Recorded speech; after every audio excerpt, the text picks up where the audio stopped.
Hello Matthew, Dave Parisi, how are you? This is your video. I'm just right now reviewing the report of findings that you sent me. Just looking at rotator cuff on your right side, looking a little into the bruised left side when you were playing basketball, etc. Nothing hurts you currently as you train. Yeah, see, we don't do things like military press because it increases shoulder impingement syndrome. So we're going to get right into it, and I'm going to give you a hypertrophy-based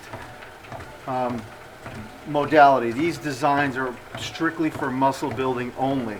And this is a cool thing because this is my first workout in 10 days. A little too much holiday festive fun. So this is a good thing for me as well. So I hope you enjoy your video, and I'm going to try to put it together the best I can. So Matt, one of the most important things that we can remember is, let's say, the body's WD-40, the warm-up. So you have to increase intercore temperature. Right now I'm just walking a treadmill very lightly. Okay, so whatever you do in regards to a warm-up, I don't think that's necessary to go over right now, but increase intercore temperature. I would do it until you start to break a little sweat. Whether you want to jump rope, you could do the treadmill, the elliptical, something that's just going to get your heart rate up a little bit, increase intercore temperature, get that neural effect where you're going to send and receive signals to the musculoskeletal system a lot easier than if you just went in cold, like a cold piece of plastic, and went through these motions. So just kind of warm up. I would say a minimum for you, when you talk about a hypertrophy-based exercise program, would be 10 minutes of a warm-up. Okay, we're going to get started. We'll be right back. Matt, I'm going to show you a few segments. Here's what we're going to do. As far as hypertrophy is concerned, I'm going to see if you could pick 2 exercises that you could do back to back. And there's really no rest between these 2 exercises. Muscular hypertrophy has to do with how much tension can you leave in that window, or over a given amount of time. So how much tension could we put in the musculoskeletal system over a given window? And that window is usually 60 to 90 seconds. So when you're in the gym and doing a set, and it's, let's say it takes you 30 seconds to do a set, and they go, oh, why don't you superset? Why don't you giant set? The reason they're saying that is because there's large clinical studies that show muscular hypertrophy has to be longer than a 30-second set. That's why you kind of pair exercises together. So the first 2 we're going to pair together is a basic straight bar on a high pulley. Okay, any type of straight bar. But here's the key. You need to have your arms at a minimum straight out as far as this is concerned, as far as the width is concerned. I can't be in any closer. Okay, so I put my arms straight out in front of me and grab a bar. So you might have a little short bar, like an easy curl bar without the weights, that's fine. You might have a straight bar this way. Let's just put a straight bar on a high pulley. Your pulley is going to be a lot higher than mine. Okay, I had to cut the machine because of the ceiling, so you might be up here, but it doesn't matter. I'm going to show you why it doesn't matter. Stand close to the pulley, grab the bar. My hands are about 12 to 13 inches apart.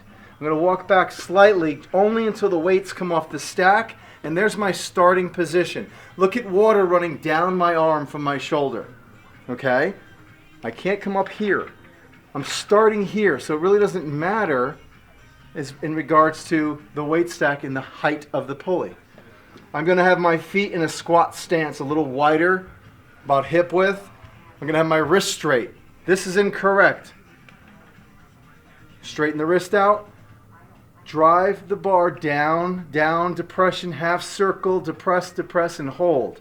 Notice my upper body. Here's what I did not do. And round out. Watch the difference. That's correct. Slightly hip flexed. I'm playing golf. I'm here, I'm addressing the ball. Athletic position. I'm playing tennis. I'm addressing the ball. Athletic position. I grab the bar. I get into an athletic posture or stance. I have a platform to exert force off of. I'm doing 10 repetitions. Slow and strict. Cadence. 1, 2, 3, hold. 1, 2, 3, pause. 1, 2, 3, hold. 1, 2, 3, pause. 1, 2, 3, hold. 1, 2, 3, pause. 2, 3, hold. You're going to do 10 repetitions of the straight arm pull. What are you training? It's a row. Okay, it's scapular retraction, it's a straight arm row. It's the same as doing a row this way, only I'm doing my arms this way. It's exactly the same. As soon as you put that down, let's assume you're at a cable station and there's another pulley system on the other side. In a perfect world, let's just say, you're going to need something that you could sit down and pull. Hand grips, something wide, okay, that you could sit down and pull. So you're here on the other side. If you can't get to the other side, then obviously you just hook it up in the same pulley. And you fall back, slowly to the ground. Your feet can go up against the machine. And you're doing more of a vertical pull. You lead with your shoulder blades followed by your elbows. Watch closely. Shoulder blades, elbows. This is incorrect.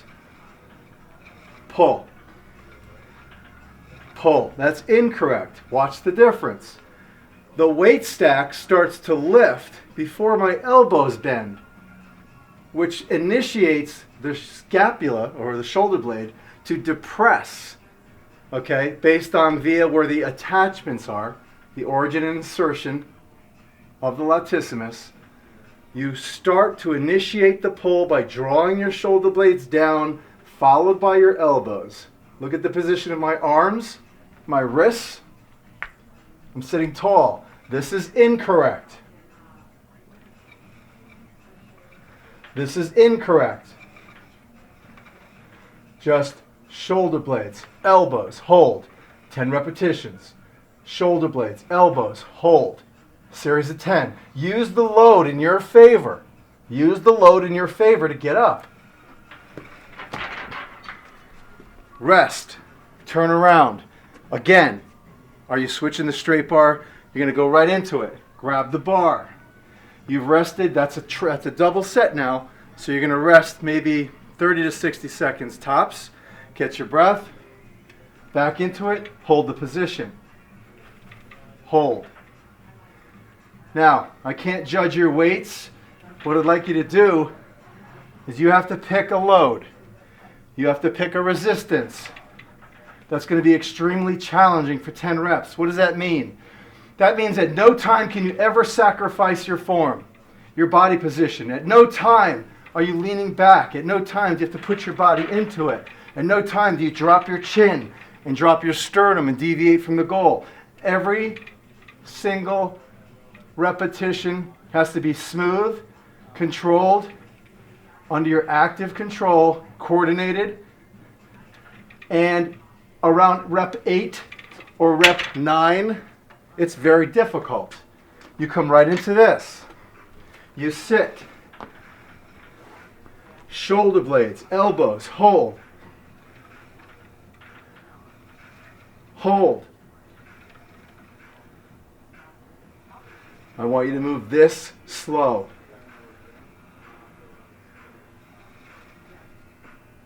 Ten repetitions.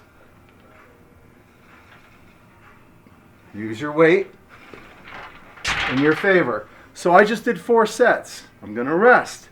I'm going to do it again. You can do that 4 times. This is the beginning of day 1, your back workout. We're going to set up more exercises. Don't get confused. We're still doing back and we're still at day 1. We'll be right back. Okay, look at my body posture right now.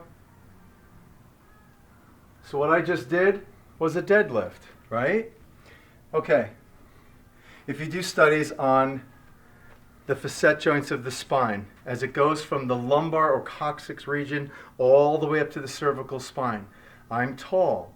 So every individual is different in regards to link and support systems and lever arms. And here's the problem with the deadlift. I'm not a power lifter. You're not a power lifter. So we don't have to prove ourselves by going and performing a 300 or 400 pound deadlift for an event. Now, if you and I were going to be in a powerlifting contest, then we have to not listen. We have to not listen to the rules of the body and perform in a high-risk environment. Okay? But we are what? We're bodybuilders and we're going to do a muscular hypertrophy workout. So we all know that I can't go all the way down into a deadlift without rounding my back out. So I put my spine in its weakest position where the load is at its heaviest. It makes no sense. So if you've done studies like I have on the muscles that are responsible in a deadlift, you actually eliminate the risk and increase the benefit by understanding the environment or the range to which we move. There's no difference in a hypertrophy setting, okay? There's not a bell going off here where I have to do a certain amount of load to win a prize. There's no difference between this deadlift, as far as the muscles are involved, and this deadlift. The only difference is the relative risk. The risk hits the ceiling when the weights go to the floor. So you're going to put a bar on a typical bench. I saw the benches in the pictures that were sent to me. The bar will be on the bench. It's going to limit your range of motion. Here's the position. I approach the bench. The bar is on the bench. I get as close as I can with my feet in a solid platform.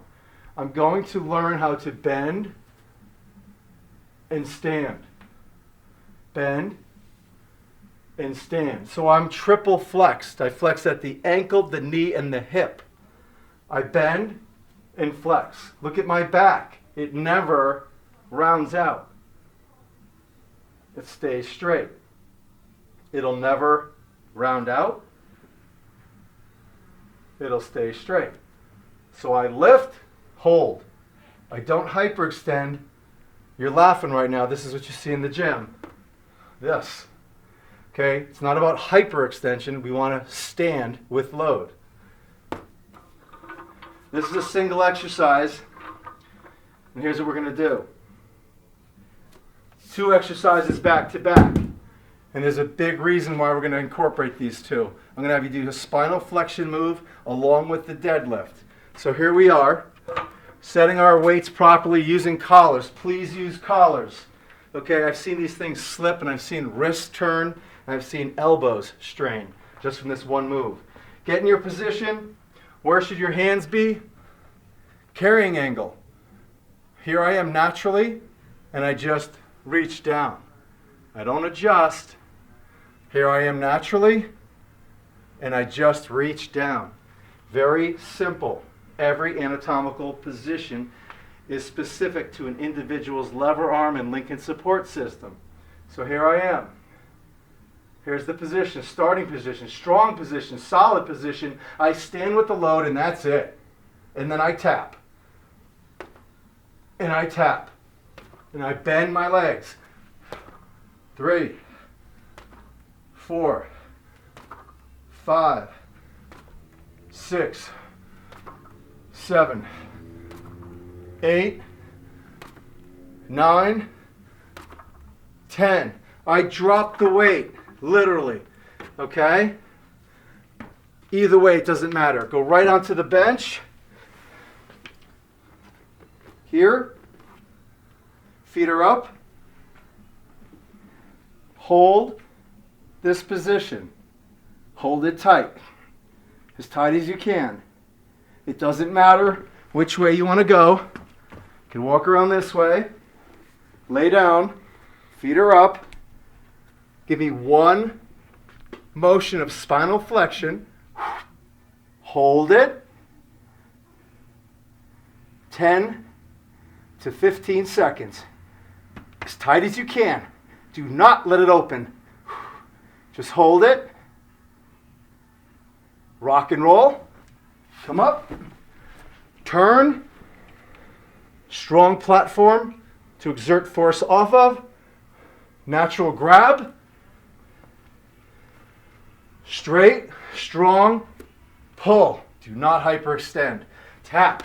2, 3, 4, 5, 6, 7, 8, 9, 10. Drop. What are you doing next? The spinal flexion. 4 sets. Okay? The deadlift, the contraction, or the hold, the static hold. Deadlift, hold, deadlift, hold, deadlift, hold, stop. We'll be right back. We're still doing back. Got a long way to go. Matt, we're back. Any type of I saw this as well in the picture. I don't know if it was the same manufacturer. I couldn't make it out. I showed the bottom of it. But anyways, the free motion, any cable machine will do. Adjust it so that the pulley is belly button height. Okay? We're doing a single arm here. So you're going to load this up. So I'm just going, for demonstration purposes, I'm just going to put on 160 pounds. Okay, and I'm going to just pull back here, and I'm going to show you the stance. There's two different ways to do this. You're going to do a single arm row, but you need an anchor point. I don't want you standing here free motion. Free motion means that my body has to basically be the platform to exert the force off of. So as I come forward, it could pull me, and as I pull back, I could lean. I don't want that. Is there anything in the facility, I don't care what it is, that you could just hold on to? So you have a base of support, contact point 1, contact point 2, left leg, contact point 3, right leg. Is there anything? Think about it. Think about what's happening in the facility. Can I come back here and have a contact point? Okay? Can I go over here?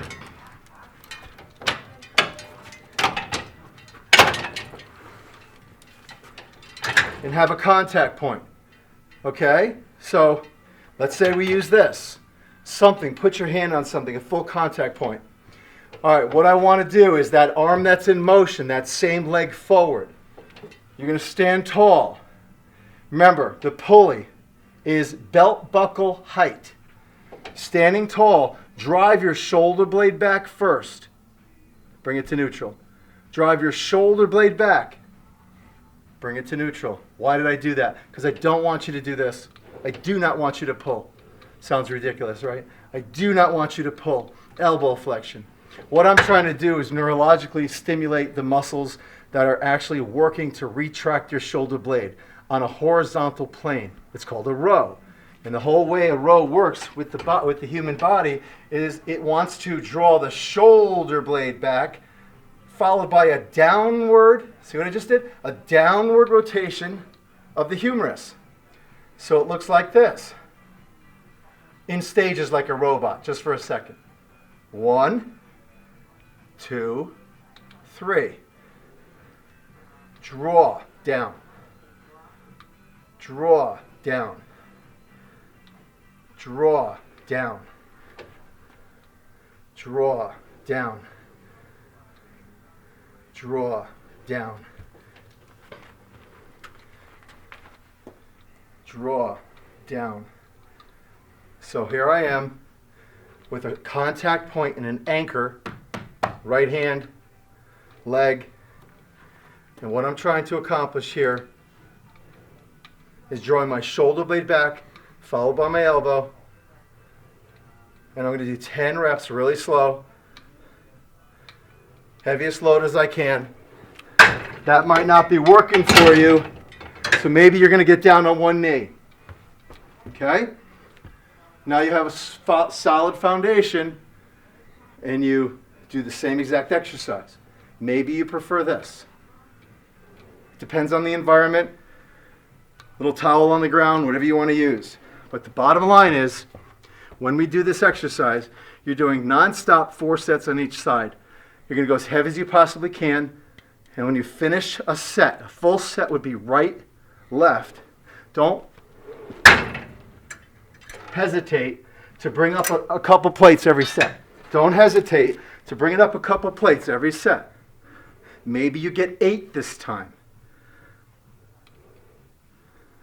Maybe you get 6. Switch.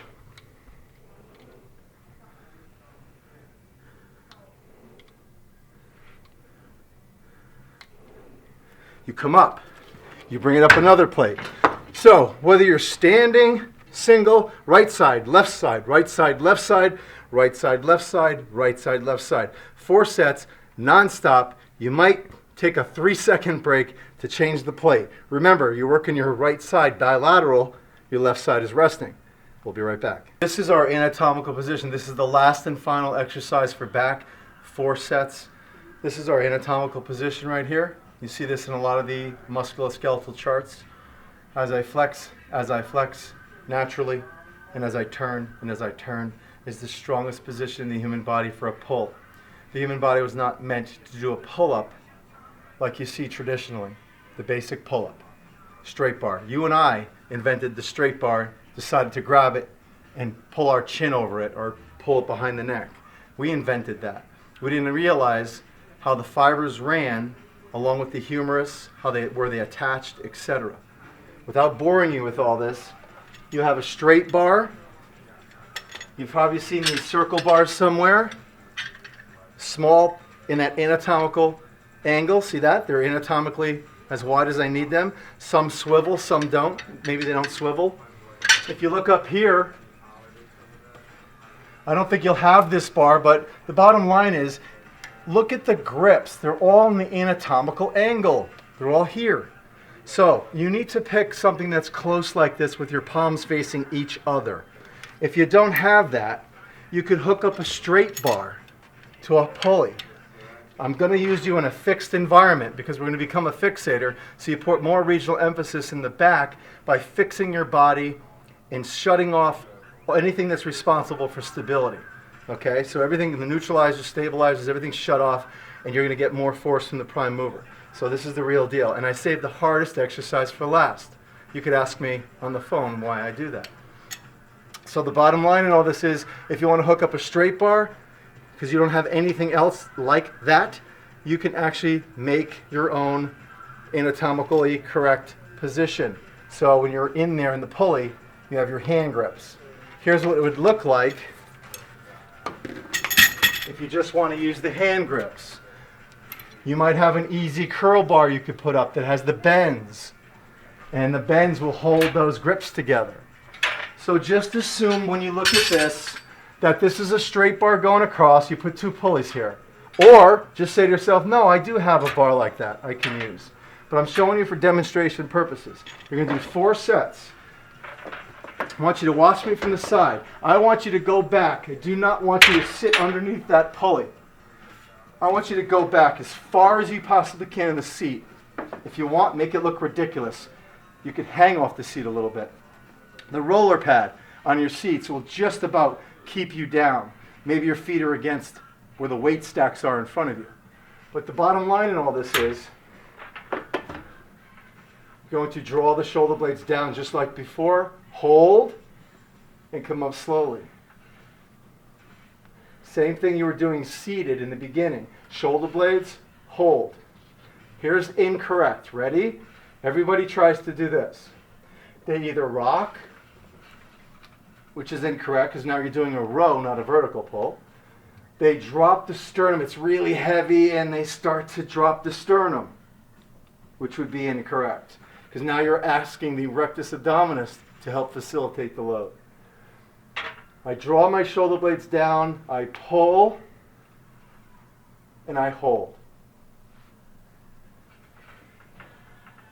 Shoulder blades. Notice my arms aren't bending. Now they do. And I hold.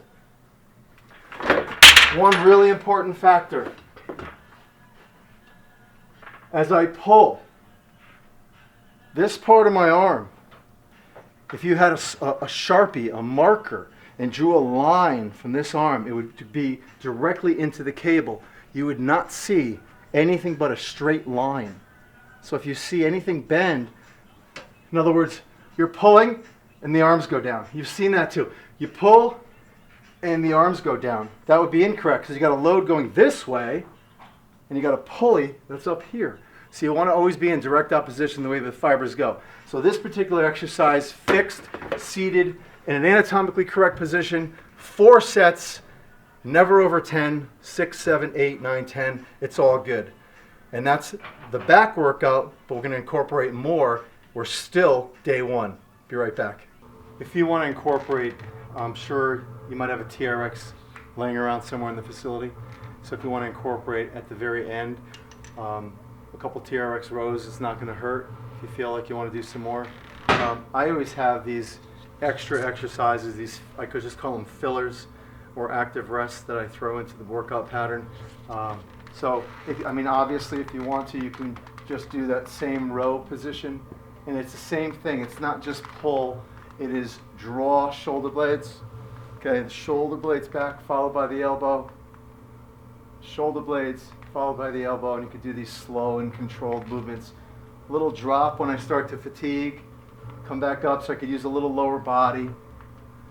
Step back a half inch, do 2 or 3 more. Step back a half inch, do 3 or 4. Because every time I step back a half inch, obviously I'm taking 10 to 15 pounds off the equation.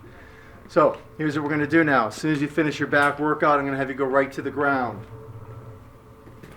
Okay, so you're going to lay on the ground anywhere that's comfortable for you. You want a slight bend in your knee. Okay, we did a lot of pulls. We did some extensions, not hyperextensions. Slight bend in your knee. Come down slowly. Lay down. Put one arm, I'll do it this way, one arm up, one arm down. And what I'd like you to do, take this arm to the ground slowly. Keep this hand down and just reach up to the ceiling for me. Come down slowly. Watch my 2 hands. Okay? Reach up to the ceiling. Come down slowly. Reach up. Come down slow. Reach up. Come down slow. My palm is up the whole time. Reach up. Come down slow. Reach up. Come down slow. Same thing. Switch arms. Slow. My heels are heavy. My opposite arm is going to slide it on the ground. Slide along the ground. Slide along the ground.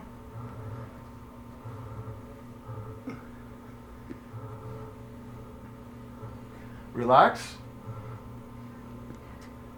You ready for your second set? Both arms. Reach up. Come down slow. Reach up. Down slow. Reach up. What am I doing? I'm adding momentum to the equation, making it a lot easier. Single arm, bilateral, double arm. I'm not rounding my back, keeping as flat as I can. Relax, take a deep breath. Now nothing moves. Reach up, down slow. Reach up, down slow. Reach up, and I'm doing sets of 10. I'm doing 30 in a row, 10 on the right, 10 on the left. 10 together, 10 both arms up. So it's 10 here, 10 here, 10 with momentum, and 10 both arms up. So that would be what? A total of 40 repetitions. So it's 10, 20, 30, 40. 40 repetitions, absolutely non-stop. And that's going to be the complete or the finish of that back segment. And we're going to get right back into triceps now. I like to work in reverse, so this is still day 1, and we're going to incorporate tricep or elbow extension that same day we did back. Why? Because back is elbow flexion 100%, and all you're doing is flexing that bicep, flexing that bicep. So now we're going to call upon the opposing muscle group so that the bicep can now neurologically shut off, elongate, and relax. You're going to get a better recovery time, and you're going to build a lot more this way because the body wants to respond in an environment that's more balanced and more structured than putting it in a compromised position. Going from like back to biceps is a really bad workout. So here's what we're going to do. We're starting with a single arm elbow extension, and we're going to use it with palm up. Palm up, if you do the studies on the way the hinge joint works in the elbow, palm up is fully open. So it's the garden hose with no crimps whatsoever. So it's the most effective way. You might feel weaker with the palm up, okay, because of the hand position. We're going to make sure our shoulder girdle stays neutral. Look at the humerus and look at the load line. They're parallel to one another. This is incorrect. Look at the humerus and look at the load line. The humerus goes straight down, the load line goes this way. So that's incorrect. I want to come to a point where they're parallel with one another. This way I have direct opposition throughout the range of motion. So I'm going to stand here. I like this foot forward, this foot back. Why? I use it as a limiter, a range limiter. I come down, I touch the top of my quad. I open the arm. I use this other hand to spot. So now I'm in direct opposition. I'm going to do slow, controlled movements, 10 on each side. I'm not using a heavy weight here. It's my first exercise. On this free motion machine, I have 8 or 9 plates on here. That's it. As soon as I get done with my 10 on this side, I'm literally turning to the other side. You can turn this way for the camera. The bottom line is I'm turning on this side, staying neutral. Here's what cannot happen. This. Stay neutral, keep it back. You should have the ability to stay in perfect posture in this exercise. Why? Because everything we just did for back is retracted scapula. So we just went through all the scapula retracted movements, which automatically shortened the postural muscles of the back. So it should be really simple to stay in perfect posture during these particular motions. Slow and strict 10. There is no rest. Slow and strict 10. No rest whatsoever. So, right side, left side, right side, left side, right side, left side, 3 sets. As soon as you get done with those, I have 2 15-pound dumbbells. I don't know, you probably have 2 12-pound, 2 20-pound. I'm using a light weight. I'm going to come up and hold this for 60 seconds. And that's all I'm going to do.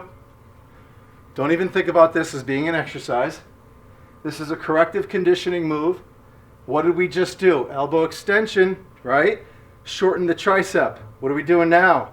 Shortening the bicep, the opposing muscle group. Just holding it for a second, putting it down. You will be stronger in your next set. There's a lot of boxes in the gym. Okay? I saw different platforms. The bottom line is you could use the box or you could use the ground. I'm going to start easy and we'll work our way. Matter of fact, see how we work? This is how we think, and this is how we become creative. I'm going to start with a typical bench and show you the pattern. I want you to do a tricep move. Grab a bench, anywhere. You're in the facility.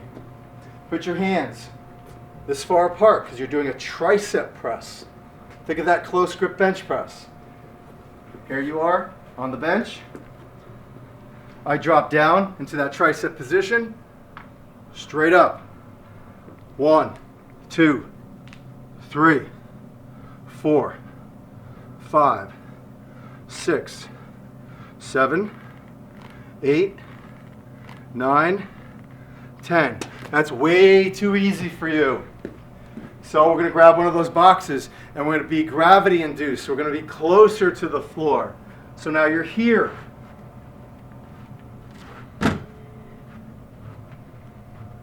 Okay, this is incorrect. Look at my arm position.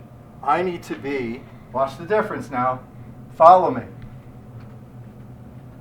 I need to be here, 90 degrees. When I look down in my environment, I'm here, not here. I need to be here. So I need to take this picture and grab. So that means I need to walk forward so that my wrist is underneath my shoulder joint, not in front of my shoulder joint. Straight down. 1, 2, 3, 4, 5. Remember, I just got done holding those dumbbells for 60 seconds. Foot and stand. Third hand position.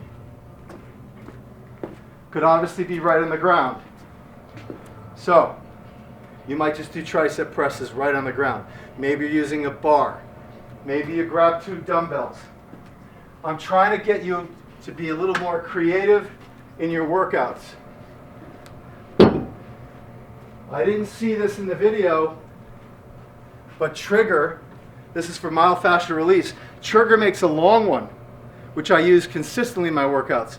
I actually hold the inside like this, and it's longer, and I'm here like this, doing my tricep presses on the trigger, if that makes any sense. Okay, so you got to get creative. But I recommend using 2 dumbbells on the ground. Where are the dumbbells sitting? Right here.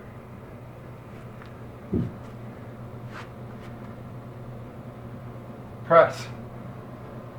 2, 3, 4.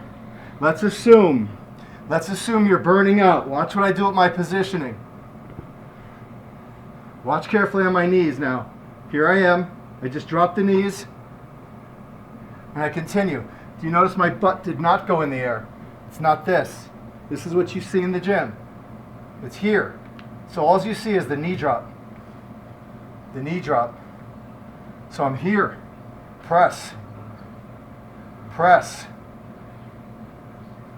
And I get my last 5 or 6 reps when I drop my knee. I'm going through elbow extension. I'm working the tricep. So, the reverse grip. 3 sets on each side. Then we're going to go right to the block. And we're going to do 3 to 4 sets on the block, or 3 to 4 sets on the bench, or 3 to 4 sets on the ground, or 2, 1, 1, 3, and 1. Bottom line is 4 sets. If you could do them all on the ground, that's great. We just did about 6, 7 sets. We did the reverse hand grip, then we went into the box where you decided to use the dumbbells because you wanted it more challenging. We're going to continue with elbow extension concentrically. Listen, I'm giving you the best environment. I'm laying you on the ground in front of a squat rack. A lot of the squat racks, come over here. A lot of the squat racks have some kind of clips on them where you could actually throw a bar onto them. If they don't, if there's any way that you can get a bar by laying on the ground into an upright position, great. If not, you will have to be on a bench. But the bottom line is I can't let your arms go past the bench. You got to act as if the bench is the floor. But the best environment would be this situation if you have it somehow. So here I am underneath the squat rack and I have my Olympic bar. I'm using a lightweight for demonstration, 35 or 45 on each side. Okay, so it's about 145, 150 pounds. My position, just like your position, has to be here, natural. Okay, so my anatomical barriers are my lats. So I can't be all in tight like this. So I just want to make sure my arms fall to my side naturally. And when they fall to my side naturally, anatomically correct positioning would be grab the bar. Everybody grabs the bar first, and you're dictated through that path of motion. It doesn't work that way. Go to your end range. Where are you? Okay, that feels good. I'm inside. Grab, grab. So I know by looking where I need to grab my hands. If you're off a ½ inch, it's not going to matter, but at least I know. I want my shoulder blades to be flat, my butt to be flat, my feet to be flat. Everything's flat on the ground. I'm coming up into that position. My wrists are straight. I'm bringing my arms or my elbows right to the ground. I'm letting them sit totally rested on the ground. Get a feel for that position because they have to land there every time. You're going to press and do your close grip bench press position.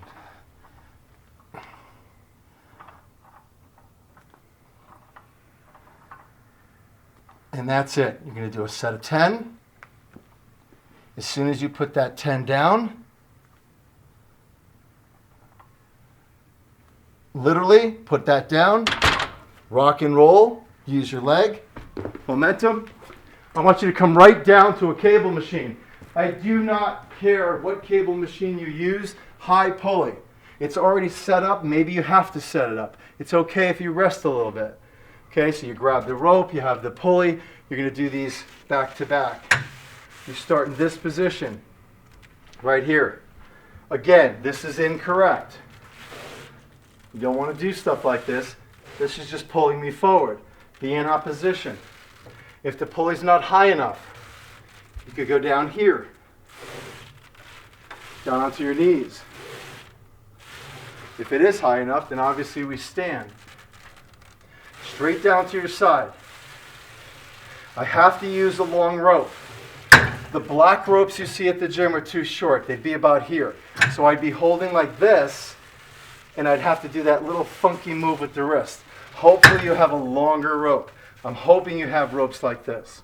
Okay, if not, 2 hand grips, go out and buy a rope. The bottom line is, when you have an elbow extended position with the rope, it dictates your range of motion. The short ropes are going to make you protract your shoulder girdle and deviate. It's called ulnar deviation movement, your wrists. You don't want to do that. Stay away from that. Straight down.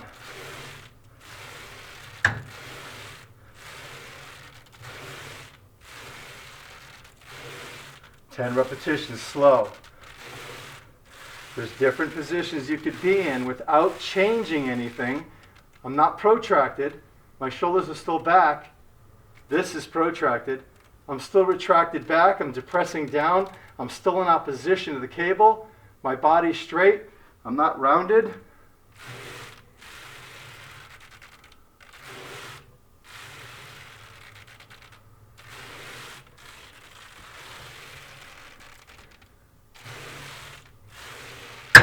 Okay, so that's back to back. You're going to do that 3 times. I'm going to come right back to this station. Okay, the close grip bench on the ground, solid platform. Why? Because the benches, if you measure them, they're about 9 inches. So you don't get proper scapular anchoring. Okay, so you get less force production on a close grip. You get most on the ground. It's sad, but it's true. So I'm giving you the best environments. This is huge. This is 20, 30 years of research on how the muscle relates to the environment it's in when it's going through the modality, when it's going through the push, when it's going through the pull. Okay, so that's going to be your tricep workout. Remember, the straight bar and the rope, 3 sets. So the straight bar and the rope is 1 set. Then you go around again, then you go around again, and that's the tricep workout. Okay, that is day 1, done. When you see me again, we're into day 2. We are going to do legs and shoulders, and we're going to do, obviously, shoulders first and then legs. And we'll talk a little bit about why I put shoulders and legs together. I did that for a reason. Everything we do in life is always in the mirror. Everything. So every time we do an exercise, biceps, chest, whatever it may be, we're always in the mirror. Everything we do is always in front of us. We're always in a sagittal plane. We're always protracted. So the best way for muscular hypertrophy and to give the body balance and give it more structure and strength to equate to its function is to start with muscles you don't see in the mirror. So this is going to look a little awkward, just a little awkward, but I want you to get used to it. I have full weight stack here. You have 2 cable machines that are exactly this far apart because I need them to be at least elbow to elbow. Okay? When I pull. Now I got a little bit of room here so they could go wider. But what I mean by that is, as I pull, here's what you're going to see. Here, you can't see this. I don't want my fist going in to my shoulder joint. I want to always make sure that my wrist is in line with my elbow at full range. My wrist is in line with my elbow at full range. Okay. Full weight stack here. I'm not pulling anything. I'm going to start right here. Don't worry about my lower body. I'm bending it, I'm flexing it, I'm keeping my upper body straight. So really, if you cut me off at the waist right now, all you're seeing is this. Okay? Watch the series. I'm just pulling rear delt, 3 or 4 reps. I'm walking in.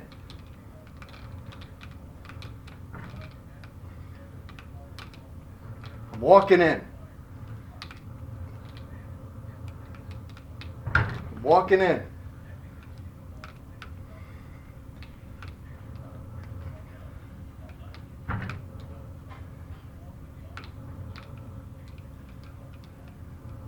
I'm starting to fatigue. I'm walking out. I'm walking out.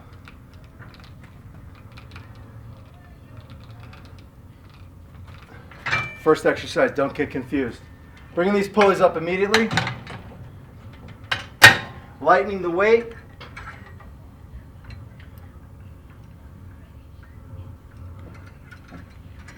Turning. Holding. Be careful going down now. I have a lighter weight stack. Slow. Right to the ground. Look at the load line. Okay, it's not here. I need to be in a horizontal shoulder position. This is the total opposite of a chest press, where water ran down my arm. I'm going to pull to the ground and hold. Coming up in a slight bridge. My feet are the base of support. My shoulder blade is off the ground a little bit, which gives me the ability to retract my shoulder blade.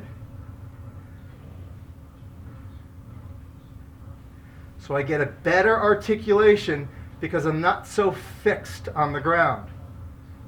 However, I am fixed on the ground in respect to I get better force production and regional emphasis in the rear delt and all the muscles that retract the shoulder blade on that horizontal plane. So what you're seeing is this. Nothing more than this. You're not seeing this. You're seeing this. Chest press. Rear delt. Total opposite. Chest press, rear delt.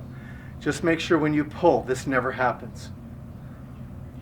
If the wrist starts to migrate towards the shoulder, you're increasing elbow flexion, which deviates from the goal. Because now you start using your forearms and you're taking that beautiful hinge joint and doing this to it, like you're sitting on your car door, rocking. So make sure everything just stays in line. Okay? That will also put more stimulus in the muscles that we're trying to respond. So that is going to be the first out of the gate that you saw me do with just my body weight. You're only doing that once. It's kind of a warm-up. Right to the ground, 4 sets of 10, 4 sets of 8, whatever it may be. Play with the load, anchored on the ground, hips off the ground, 4 sets. First exercise out of the gate for shoulders. Second exercise, we're going to do a side raise. Now, because of your shoulder, what I'm going to do is I'm going to start with a cable. The resistance is a little different. I'm going to warm it up with the cable and try to do a light dumbbell exercise at the posterior end of this set. You'll see what I mean. All right, I have a light weight on here, about 3. My pulleys are all the way down. Look how far these pulleys are apart. Okay, about 2 feet apart. Actually, if you look at the machine, the pulleys are straight down. So there's no angle whatsoever. They're just straight down. Straight down is number 2. I'm going to cross the cables. Cross the cables. I'm not going to stand underneath the cables because this would be too much stress on the anterior delt. I want to get more mid delt or middle delt. I'm going to walk back a little bit. How far am I from that load line or pulley? About a foot. 1 foot. Okay, so I'm here. Look at my starting position. Okay, it's not here crossing the cables. I'm out wide. Look at my arms, how wide they are. That's my start or start and finish position. Watch how high my arms go. I'm going to pull my elbows to the ceiling and pause. I'm going to stop for a moment and have you look at this. Look at that. If you think there's any more muscle up here, I'm sorry. In the gyms, you're going to see that kind of stuff. That's shoulder impingement syndrome. You can only go so high, and the shoulder blade starts to go with it. There's a reason why your shoulder blade elevates as you elevate your humerus. It's to maintain the congruency. Everything shuts off, and now you're just playing with your acromion. It's called the acromion clavicular joint, or you might call it AC pain or AC impingement in a layman's way. You know, gee, what'd you do to your shoulder? Oh, I think it's my AC joint. And that's what people experience. So right now it's about training the muscle, right? Not articulating the 2 joints with 2 bones with a soft structure in between called the tendon. Who wins? The 2 bony processes always beat the soft process. So the bottom line is we're not going to go that high. So we start here, elevate, hold, slow, hold. That's as high as we go. Standing away from the machine because the fibers run on a diagonal. They don't run straight down. That's why I step away from the pulley.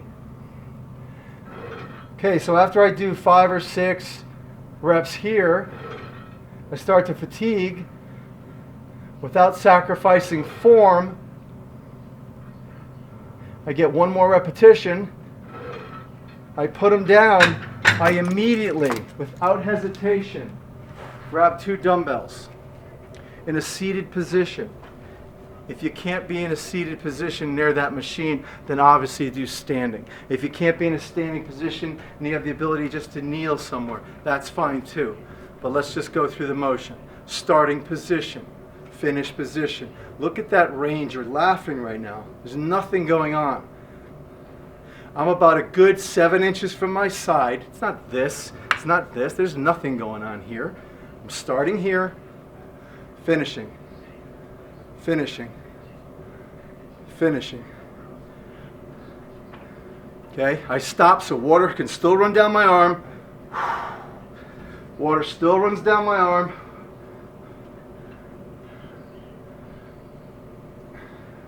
I put the dumbbells down. Yeah, that was 1 set. I know you hate me right now. Hey, it's snowing out. You're probably used to the snow. There's some snow out there, Cody.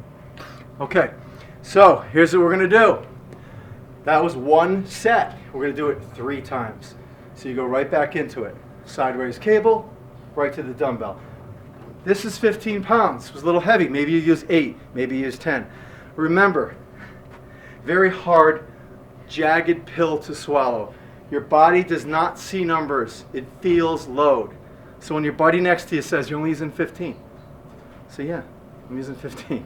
I just got off of this, I just did this, I just did that. And you will look better and you say, well, when you get shoulders like me, then you could say stuff like that. That's what you could tell him. Okay, so we're going to come right back and we're going to finish shoulders. I had to grab my famous stick. Please remind me to tell you about this. Okay, look, you've seen a front raise. What is a front raise by definition? Shoulder flexion. We're shoulder flexing to put more stimulus in the anterior aspect of the shoulder girdle musculature. Okay, so our front delt, so to speak. Do we need a front delt? And there's been anyone on the planet that goes into a personal trainer and says, hey, I want 100% maximum hypertrophy in my anterior delt. No one would ever say that. And the reason is because we use our anterior delt in everything we do. It's in the chest press, it's in everything. So the bottom line is, I'm also concerned, and the reason I say this to you is I'm also concerned about the rotator cuff. So I want to make sure that it's doing its job and functioning properly. This is your typical front raise you see in the gym.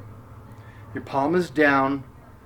This is your typical, I don't know what the hell I'm talking about, front raise when they, or maybe somebody that went through Alcohol Anonymous or something, they're actually pouring the drink. Okay, they're pouring the drink. Okay, that's shoulder impingement syndrome.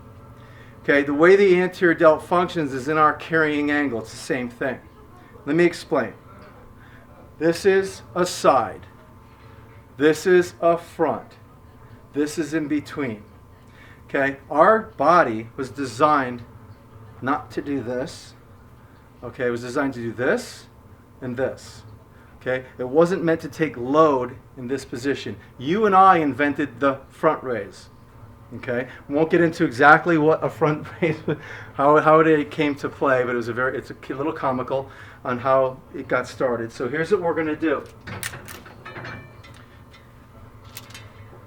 We're going to take 2 pulley systems with you, not dumbbells. You are not going to use dumbbells. And you're going to hold an inverted position. See the invert? Not here, not pronated or semi-pronated, inverted. You're going to get away from the pulleys a little bit. You're going to start with your hands so that you can see your hands. If I look down, I could see my hands. I don't want them behind me. Okay? I see my hands. I'm going to put 1 foot forward, 1 foot back, and I'm going to do a front raise. Look where my arm is. By the way, I got constant tension here, right now.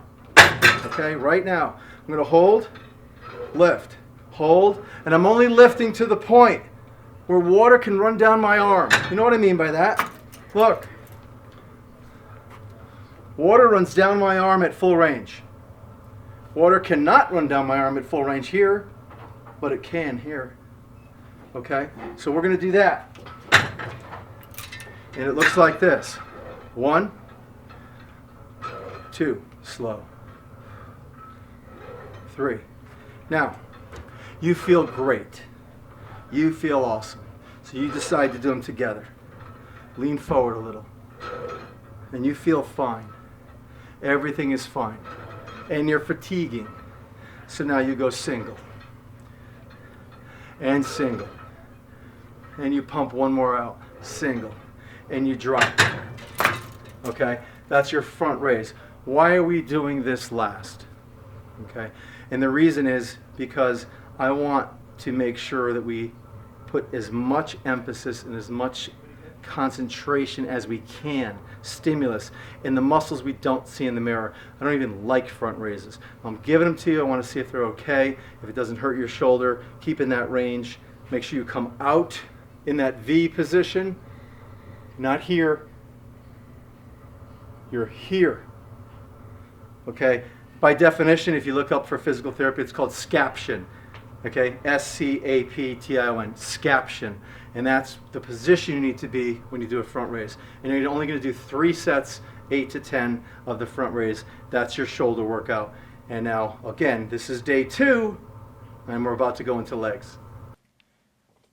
Let's assume that my spine doesn't have curvature. Okay, it's just a straight spine. A straight spine is a weak spine, but for the analogy to learn this exercise, this is your first exercise out of the gate when you're doing legs. You've already warmed up. I'm assuming that you're going to do that warm-up every day.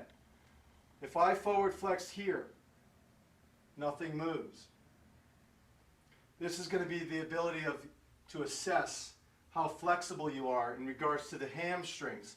Believe it or not, this is a hamstring stretch from where the hamstrings attach as I go forward. It's very easy for someone to touch their toes. This is not hamstring.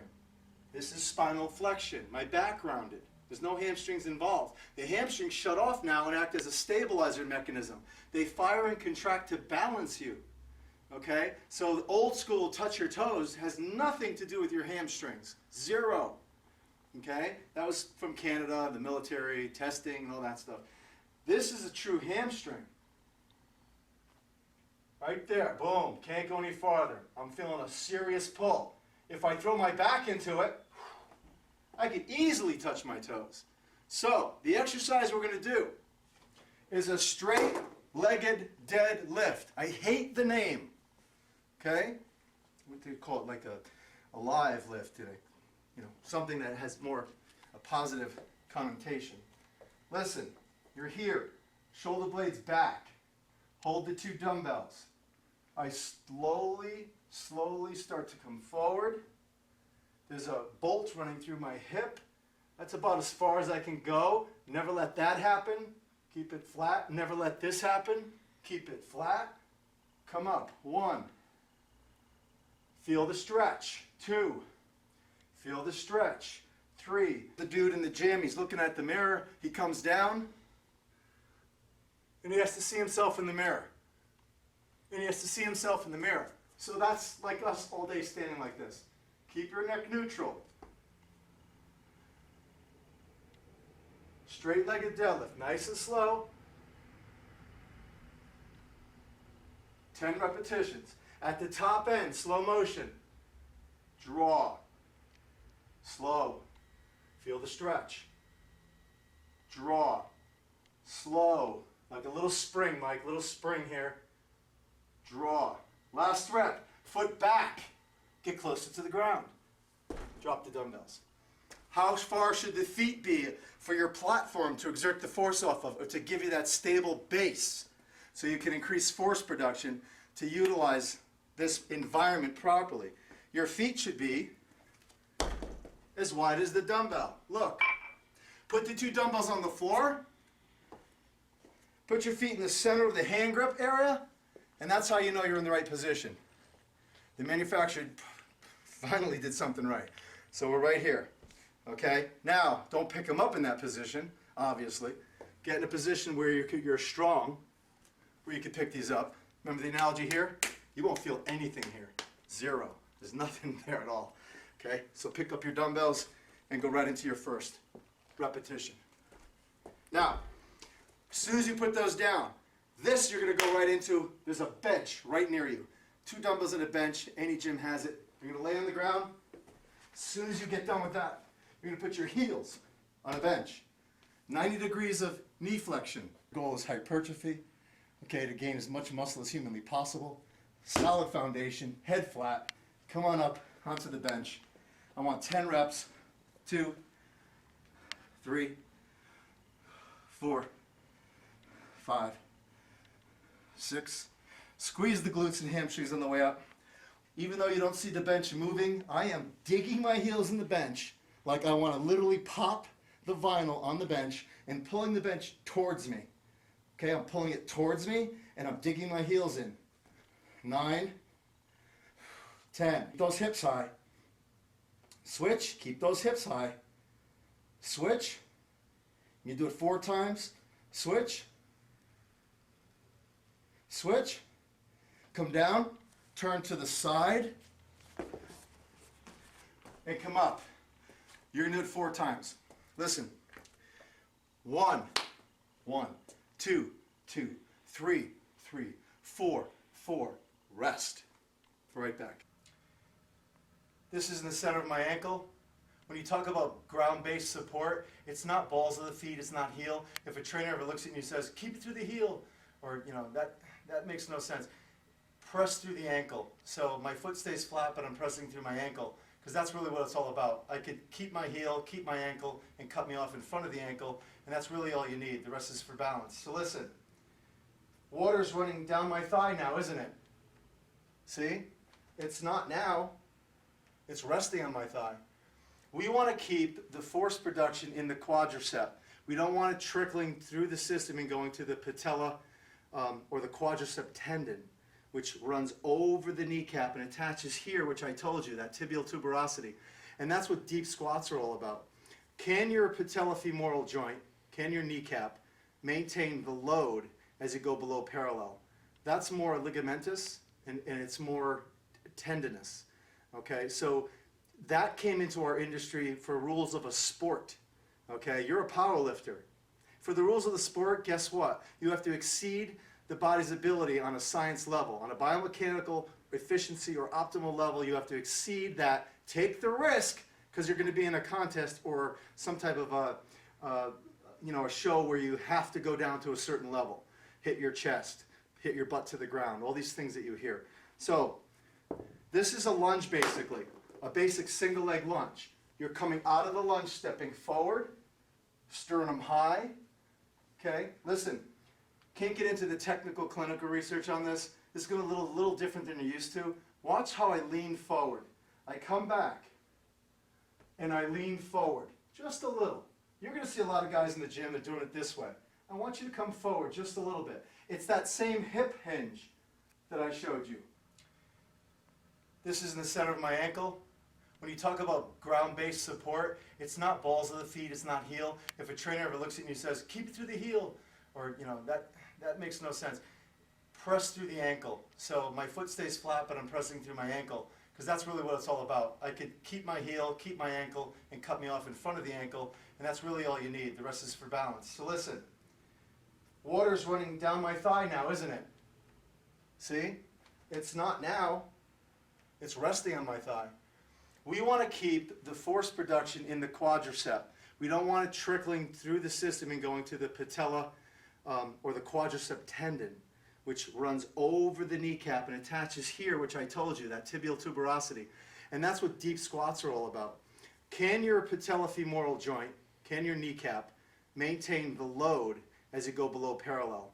That's more ligamentous and it's more tendinous. Okay, so that came into our industry for rules of a sport. Okay, you're a power lifter. For the rules of the sport, guess what? You have to exceed the body's ability on a science level. On a biomechanical efficiency or optimal level, you have to exceed that. Take the risk, because you're going to be in a contest or some type of a show where you have to go down to a certain level. Hit your chest, hit your butt to the ground, all these things that you hear. So this is a lunge basically, a basic single leg lunge. You're coming out of the lunge, stepping forward, sternum high. Okay, listen, can't get into the technical clinical research on this. This is going to be a little different than you're used to. Watch how I lean forward. I come back and I lean forward, just a little. You're going to see a lot of guys in the gym that are doing it this way. I want you to come forward just a little bit. It's that same hip hinge that I showed you. That's my range limiter. When my elbow hits my thigh, that's as deep as I'm going, buddy. Right there. Water runs down.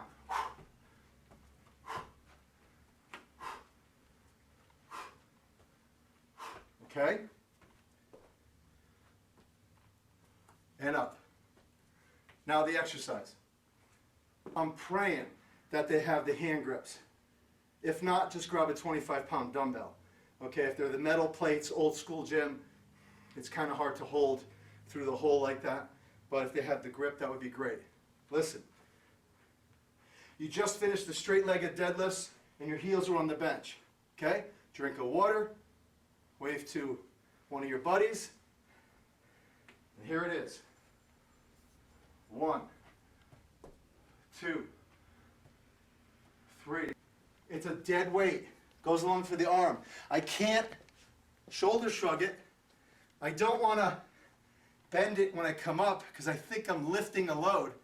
The whole purpose of this suitcase or side-loaded step-back lunge is to put emphasis or to put a challenge in the quad through this triple flexion movement. Triple flexion. Flexion, flexion, flexion. Ankle, knee, hip. Just keep your shoulder blade back. Don't think about the load. Think about pushing the load up. Push the load up. Push the load up. That's all you're doing. Switch sides. Shoulder blade back. It's good, doesn't it? No, we don't want this. Watch. See the difference? Look at my shoulder joint. This is incorrect. This is incorrect. Get it back. Lean forward. 1, 2, 3, 4, 5. Now, that's the step back lunge, side loaded, suitcase loaded, arm retracted, safest position in the human body. Keep it neutral. Don't let it protract. Okay? You're doing, right out of the gate, 10 on one side, side loaded, 10 on the other side, side loaded, right to the squat. Now, for the squat, when you do squats, you're going to have to bring an old shower towel with you. I'm assuming they don't have any fancy pads. We have Airex pads and things of that nature. I put a basic flat bench and one plate right here where water still runs down your thigh. So you, sir, have to figure out how many plates do you need. Maybe you need 2 plates. I only need 1 plate. Put the towel on top. Okay, we're going to do a sit squat. I just got done with those lunges, right, left. I literally went right to the bar. I took a wide grip. You'll see on the bar, there's these perforations here. They have some lines. I take my middle finger, I put it on the bar. I come underneath. I center it. Get it off your neck. Next position for a squat. Here's where people make their mistakes. Draw your shoulder blades back. Look, that's my base of support. Don't stand here and lift. Incorrect. Back lift. Huge difference. Now, making a quick adjustment here. I want you to go a little bit beyond shoulder width, not much. I'm going to have Shane look at my feet for a minute. You can see they're out just a little bit. They're not straight ahead, they're out a little bit. They're not straight ahead, they're out. I'm just going to look at the bench, look at my posture, stand tall, and I'm going to have a seat. Have a seat. Slightly rock forward and stand. Feel good? No joint pain? Everything's cool? Everything's ready to go. Now you begin. Just tap. Sit, stand, sit, stand, sit, stand. Breathe in, hold, let out. Breathe in, Let it out. Breathe in. Let it out. Breathe in. Let it out. Breathe in. Let it out. You're done. You're fatigued. 1. Make sure it's clipped. Arms forward. Come around. The lunge into the squat. Okay? Listen. We're into time tension allotments. That's real bodybuilding. We're not power lifters. We're trying to develop muscle mass. Okay, we want to become stronger. I get it. The bottom line is you don't need a lot of weight. Okay? I don't know your strength in a squat. I'll go up to maybe 2 of these, 225. Maybe you'll do 185, 195. The bottom line is you never want to do less than 6 to 8 repetitions. I always do 10. I always pick a comfortable weight. Why? Because I'm always coming out of something else. Look, I'm pre-exhausting the muscles responsible for the squat. I come out of that and I go right to the squat. My body thinks I'm doing 300 pounds. It only knows tension. It doesn't say, hey, why are you only using 135 today? It doesn't realize it. And that's where people make their mistake, and that's where the injury comes in. So, as far as the 2 exercises back to back, let's make it convenient because you're in the gym. I want you to do 3 sets of what you just saw. Right lunge, left lunge, side loaded, squat. That's 1. Right, left, squat. 2. Right, left, squat. 3. Okay? Now, I want you to stop the lunges, and I want you to do an additional 4 sets of squats. All right? That's going to be part 1 of your legs. We'll be right back. Listen, really important to remember, I don't know if it's a TKA, if it's a Cybex, Life Fitness, whatever plate load. I'm sure that you're in a machine like this, and there's a plate here in front of you, and you're plate loaded on the sides. You're in like this, you put your feet up on the plate, and obviously your legs are coming down. Here's the deal. Make sure that your feet look just like that. Okay? Don't go wide. Okay? Don't go together. Just have them right about there. Okay? That's a good point. Not straight. Just bring them out a little bit.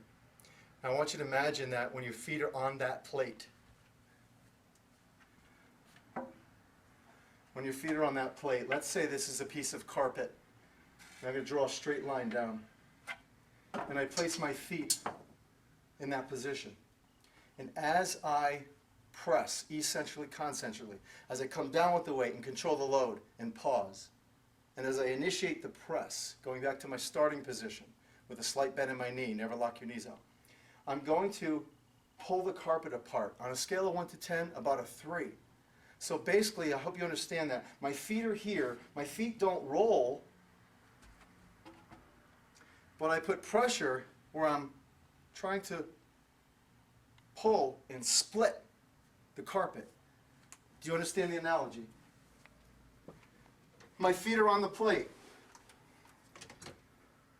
And as I go through the motion, I'm actually just opening up just a little. My feet aren't really rolling out, but I'm just putting a little pressure, like I'm splitting the carpet. Think about this being a big piece of carpet. It's got it right here down the middle. I put my feet on it, and I'm just splitting the carpet a little bit. See what happens to my legs? I'm just splitting the carpet. The majority of Americans have falling arches or close to flat feet.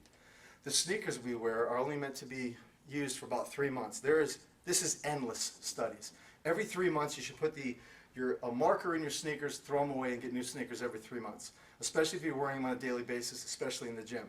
Your feet positions change. So to alleviate this, what's called axial alignment, the patella has a tracking system where that kneecap sits in a perfect track. And when it's off a little bit, you get what's called improper axial alignment, and you have a lot of stress in the ligaments and tendons around the knee. So that's why you're always getting these pains at 12 o'clock, 6 o'clock, 3 o'clock, or 9 o'clock in the kneecap. You can probably say, oh, I got it on the inside today, I got it on the outside today, etc. So to alleviate that, you're just splitting the carpet a little bit. When you split the carpet, your knees shift out, and the knee ends up right over the second metatarsal, okay? It's called axial alignment. If you look down the pipe at your knee and your foot, you're going to notice that the knee is on the inside of your big toe. That's what you want, okay? If you look down the pipe, center of the knee, if you drew a bullet or a dot, in the center of your knee and look down and you notice your knee is on the inside of the big toe or the outside of the big toe. That's no good. Right on the inside of the big toe. So you don't want to buckle in. So with the leg press, you could do it the inverted way. That's fine. Do another 3 sets after the squats. Or you could do this type of machine. This is very old school, but I'm sure they have something similar to this. This baby is like 15, 20 years old. But it's not the equipment you have, it's how you use the equipment. Here I am in the machine, I'm flat, into the small of my back. And my goal is to let all the water out of the sponge. So what are you going to see? A little press of my low back. The next thing I do is I automatically start pressing through the ankles. I keep it off the balls of the feet.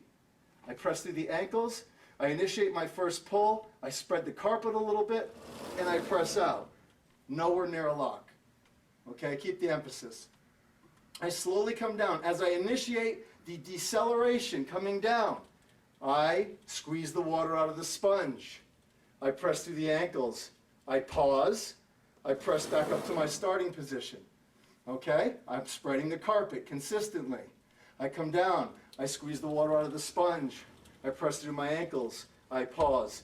I press. Now, okay, imagine there's something here. I come down and I press it back. Okay, I come down and I press it back. If my arm was underneath your knees and you're on that bench and you're coming down, I would say to you, I would cue you and say, push my arm down. Okay, as you press, push my arm down. Don't press off your feet. You're going to automatically engage with muscles you never even knew you had. Okay, these are tricks that no one is really aware of. This is how the body works. It has to do with distal loading. Remember, you got feet and you have your lumbopelvic hip area. So the distance between my hips and my feet, that's a big distance. Okay, especially if you're a tall guy. So what I'm trying to do is I'm trying to shorten the Lincoln support system to put more emphasis in the quad. I'm actually fooling and tricking the system to think, ready for this? To think your feet are actually where your knees are. Okay, so we're going to actually bring down the risk and bring up the stimulus or emphasis of what you're looking for in the quads. Again, when you're doing the leg press machine, slow, controlled, rhythmic movements. 1, 2, 3, pause. 1, 2, 3, hold. Okay, you understand that? You're going to do that right after the squat. We'll be right back. I don't want to leave out calves. Okay, now you have an option. When you talk about calves and you talk about abs, they're done on an every other day basis. There's still a muscle. It's just like a bicep. So don't think about the literature that you could train a muscle every day. But what I'd like you to do is if there's a seated calf machine, okay, I'd like you to do at least 4 sets. Okay, you're going to have to figure out your weight, but 4 sets of the seated calf machine. I'd like you to do calves before you start your legs. I'd like you to do calves before you start your workout. However you set up this workout, if you're going to do chest and shoulders in one day, I'm just saying, we'll talk about this. The bottom line is you walk into the gym, the first thing you do, literally, after that warm-up of jumping, calves. Monday, Wednesday, Friday, Sunday, Tuesday, Thursday, Saturday. See how it works? Every other day. Calves are the first thing you do when you go in the gym. All the time. Now, I'd like you to do at least 4 sets of the seated and 4 sets of the standing. I don't have a seated calf machine, but you know what that is. You get in the machine, put your feet on, little pads here, load it on the side or in the front, little handle, move the handle, and obviously slow. Don't drop your heels too far. Come up as high as you can. Slow, come up as high as you can. Don't rock. I'm sure you know that. We'll discuss it. Somewhere in the gym, there's probably steps. If not, I always put a couple plates on the ground or a step in front of the squat rack. As far as the standing goes, you're going to do the standing after. The standing comes after the seated. 2 different muscle groups. One's the gastrocnemius, which is the upside down heart that you see when I stand on my toes. Okay, that's one aspect of the calf. And then there's the soleus. The fascial system of the soleus is really what develops a calf. If someone asks me, hey, how do I get big calves? Seated. Not standing, seated. Seated gives you that bulbous look, and that's going to define you because the thickness of the fascial system in the soleus region is a lot thicker than the gastroc. And the soleus is really activated more in a bent knee position than is in a straight leg. That doesn't mean that one takes a coffee break. They're both working equally. So you're going to basically do, let one leg hang and just do your straight-legged calf raises on a bench, on a step, on 2 plates. Do you notice that I'm not dropping down and stretching? Get rid of that, okay? I don't know why people ever told somebody to do that. Just come on up, hold. Come on up, hold. Let's say you did 10. Let's say you did another 10. Let's say you did another 10.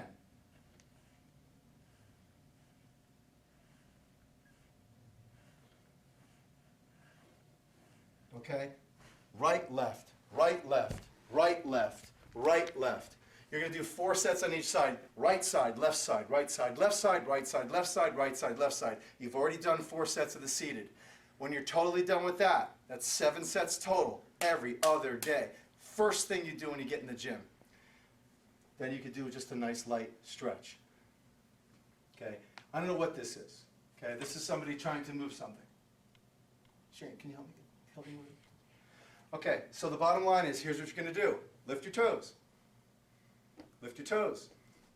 Lift, lift, lift, lift, lift, lift, lift. Oh, I love that song. Love it. Just move your feet. Tap to the beat. That's what I want you to do. That's your calf stretch. It's neurological. It's called reciprocal inhibition. Okay, you're going to neurologically shut off the calf and elongate it by directing attention to the opposing muscle group. An example is if I have a really, really tight bicep. It's killing me. Okay, and you see the guys walking around the gym like this, all hyper-flexed. They just finished a set of biceps. If you run over to the cable machine and do tricep extension, you'll alleviate that feeling and elongate it and shut it off. Reciprocal inhibition. You can look it up. So the bottom line is, after you finish calves, that completes your leg workout. We're going to be day 3. I just got into the gym. I just literally warmed up. So here I am, and I'm going to come up into an upright position. My back is against a bench that should be bolted to the ground. If not, you might have to put something behind it, like a dumbbell or something. But the bottom line is, find an environment where your feet are under your knees. I could go up into a hip thrust position or in a tabletop position. You've seen this in some of the videos. Hold this position, and I'm coming up. What am I doing right now? I'm kind of activating my glutes a little bit, but what I'm really doing is I'm going to be doing a lot of forward flexing right now, a lot of shoulder protraction. So what I'm doing is I'm resetting my spine, because I was sitting at the computer for the last 3 hours before I came to the gym to train chest, because day 3 is chest. We did legs yesterday, day 2, and that's our series. Day 1, day 2, day 3, and then you take a day off, or you repeat day 1, day 2, day 3, and take a day off. I'm leaving that up to you. We talked about that. You're coming up. I did 10, 15 reps. I'm going to rock, back, bring my feet up, balance, and hold. 15 seconds. Tight as I can. Nothing moves. Nothing moves. Nothing moves. I'm going to rock. 10 reps. 10 reps. I just came off the elliptical. I jumped some rope. I increased my inner core temperature. All right, I'm cranking and I'm ready to rumble through that workout. I'm activating my glutes, posterior chain. I'm rocking, getting in position, hold, nothing moves. Keeping it tight. I'm dropping or rolling, coming up. And I'm going over to the first free motion cable machine. Okay, I did see this in the pictures. So hopefully you have this machine. If you don't have the cables like this, we will talk. I'll show you how to do it on the big stations. I'm going to have to do a separate video for you. So, which I have here, which I can do in a heartbeat. So here we go. The pulleys are always shoulder height. Okay, always. Don't do this kind of stuff. You see that all the time where the pulleys are really high. Just keep them shoulder height. Shoulder height. This is the key to hypertrophy for the chest. I'm going to I got the weight down. I got about 16 on there. I'm going to pull it into a sling position like this. I can't get hurt. Okay, I'm going to walk back, drive my arms down. Okay, bring the weight forward. 1 foot forward, 1 foot back. The majority of this load is on my back foot. There's really nothing going on my front foot. Zero. I'm just putting it down on the ground for stability. Look at the load line coming out of my elbow. Out of the elbow. In line with the shoulder. This is a heavy load, I'm going to be honest. I put on too heavy of a load, but I'm going to do it. Okay? Here it is, through the shoulder. I come back, out of the elbow. Okay? Everybody does this incorrect. They're like this, where it's in the arm. Okay? It's got to come away from the arm. It never touches the arm. Horizontal shoulder reduction, right here. Horizontal shoulder reduction, right here. Slow. Pause. Where do I pause? Well, there's a brick wall behind me. Okay? I come back. There's a brick wall behind me. I can't go any further than that. That's excessive range of motion on the glenohumeral joint. I can't do that. Think about 2 pieces of Velcro that would rip if I went any further. So, I take the load, sling position, safest position in the human body. Doc, I broke my arm. Well, let's put it in a sling. There's a reason for that. Okay, drop down. Bring up the load. 1 foot forward. Adduct. Hold. Slow. I want you to do 10 reps. Look at my arms. They're not like you see in the gym, way up here. Get them down. Slow. 1, 2, 3, hold. This is heavy weight for me. Slow. Pause. 1, 2, 3, hold. Slow. Pause. 1, 2, 3, hold. Last rep, you're fatigued. Bring it in. Go to one side. Go to the other side. You will never get hurt. Okay, how many times in the gym do you see after the last rep, they bring it back and they pull their shoulder? So I'm trying to show you a little bit of safety technique here as well. We're in this for the long haul, and we don't want to get injured, getting all these great gains, and all of a sudden a year from now, we can't do these exercises.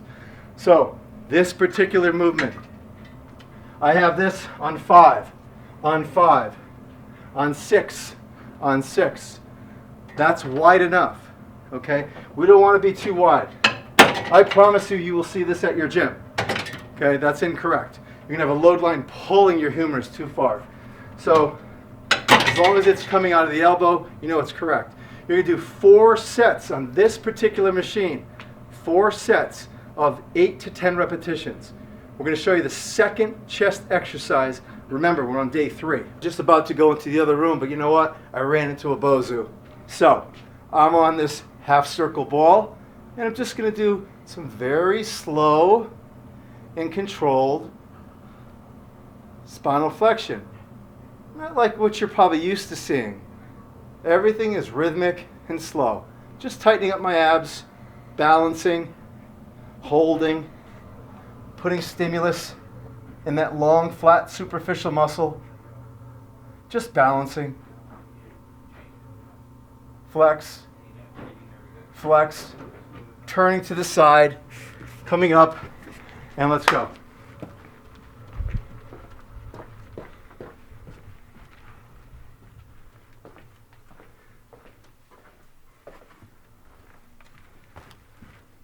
I'm going onto the flat bench. I'm about to do a chest press. I'm going to grab 2 60-pound dumbbells. And why would you ever do that? See, I'm trying to trick you. I'm going to put them on the bench. Now, being a personal training facility, we don't have the flat dumbbells. We have the chrome dumbbells and the hex dumbbells. But if you got some nice flat dumbbells, my suggestion to you is we put them up like this. And if they stand properly like that, sometimes the hex do not, start in this position. Approach the dumbbells. Grab the dumbbells safely. Put them on your knees. There's no load here. Just sit down. Look, there's no load when you put them on your knees like that. I want you to rock and roll. Put them together. Don't stare at yourself in the mirror for 5 minutes thinking that you're going to put up 200 pounds and who's looking. Okay, I don't think you do that. Okay, so coming up, feet are up. Always feet up on the bench. Look at the position of the dumbbell. All right, it's inverted. It's not straight, internally rotated. It's inverted. My strong position. I'm coming down. Look at the angle of my arm. If I was standing up right now, water could run down my arm. I'm not here. This is what you're going to see in the gym. Come down here. This is chest. Press. Slow. Pause. Press. Slow. Pause. Where is the bench? The bench is the ground. I'm on the ground right now. Don't go any further than the bench. Press. Press. Rock and roll. Last rep. I am totally fatigued. Use your momentum. Watch. And use your momentum. Let me show you something.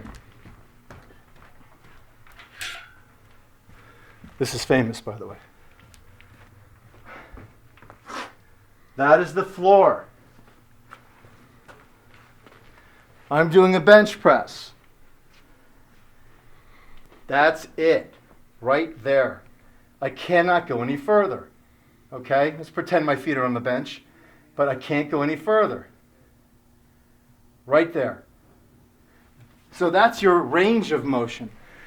The chest shuts off after that position. The anterior delt kicks in. The supraspinatus tries to maintain congruency along with all the other 3 rotator cuff muscles. There's a lot going on in there. So if you really want to just stimulate the pec, just stop at that position, that flat position, which is the floor. You're going to do 4 sets of the dumbbell presses. But what do you do in between? I don't know. What do you do in between? Okay, well, the best thing you could do in between, if there was a cable machine nearby, anything, put a pulley down, put on a super light weight, grab a hand grip,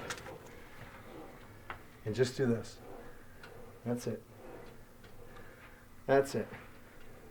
Straight arm pull. Straight arm pull. Straight arm pull. I'm just retracting your shoulder blade. What else? Do a little row.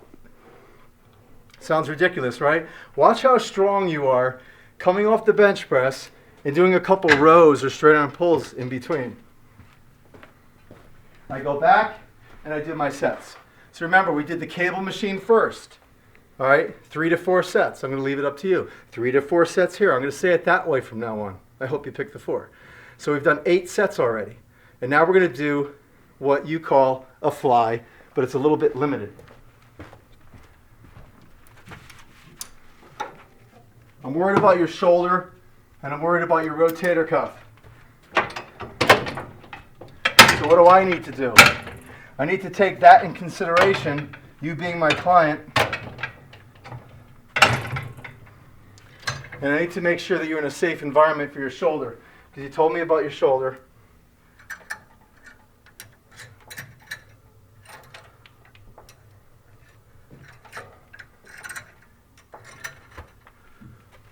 Watch how limited this is. Number 5, number 5, number 6, number 6. Inverted. I'm going to start where the pulleys hit at my range. So you're going to see everyone, I promise you, way out here. I'm staying right in between those pulleys. And this is what you're going to see. And don't laugh, because I've done too many studies on the pec and the stimulus in the pec. EMG studies, which I don't believe in them all, but in this particular one, because of the results that I've seen and the data that I've read, it works tremendously. You're starting here. Inverted V, not palms facing each other like 2 dumbbells. Inverted V, not straight, inverted V, okay? I depress my shoulder blades, I come out to about here. 1. Look at that range. It's not a big range at all. You know why it's not a big range? because you're looking at my hands. If you saw just the humerus, what it did in a chest press, you'd laugh. You're seeing lever arms, okay?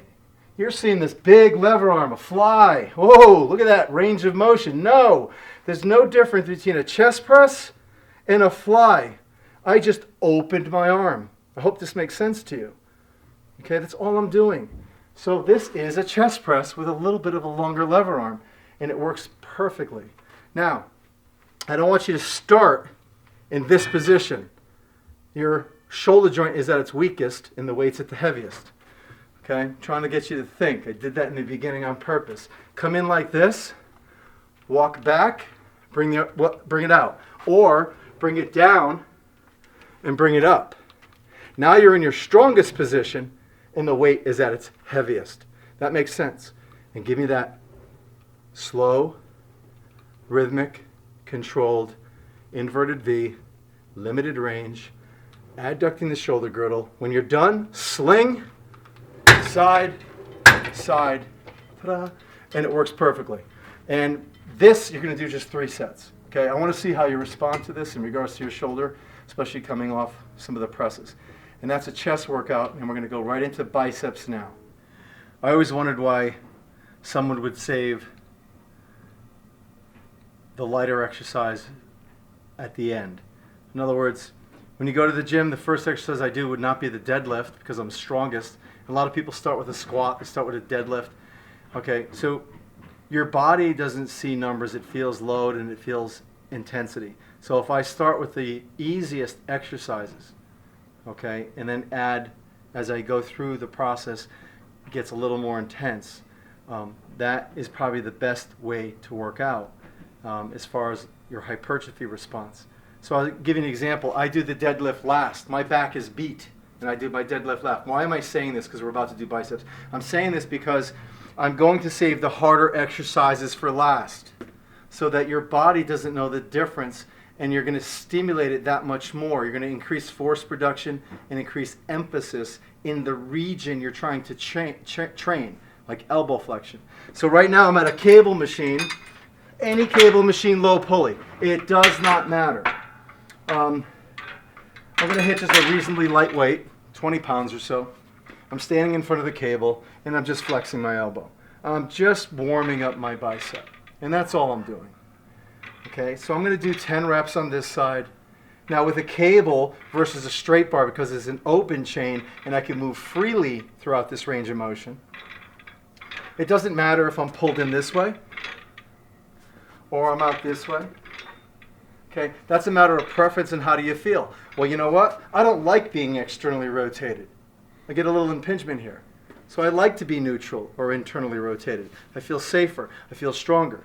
So I usually just stay mid-range, and I'm just going to stand here. If I want to use a contact point, I will. It's better to use a contact point. The more solid the foundation is during that single joint elbow flexion move, the more emphasis, the more force production, okay, versus standing here on one leg, which would be ridiculous. But for a functional aspect, that would be great. So here's what we're going to do. I'm going through this motion, 10, 10, 10, 10, 10, 10. I'm doing 3 sets on each side. I just completed 10, 20, 30, 40, 50, 60 repetitions, 10 on each side, 3 sets. I'm done. I'm going into my first bicep workout.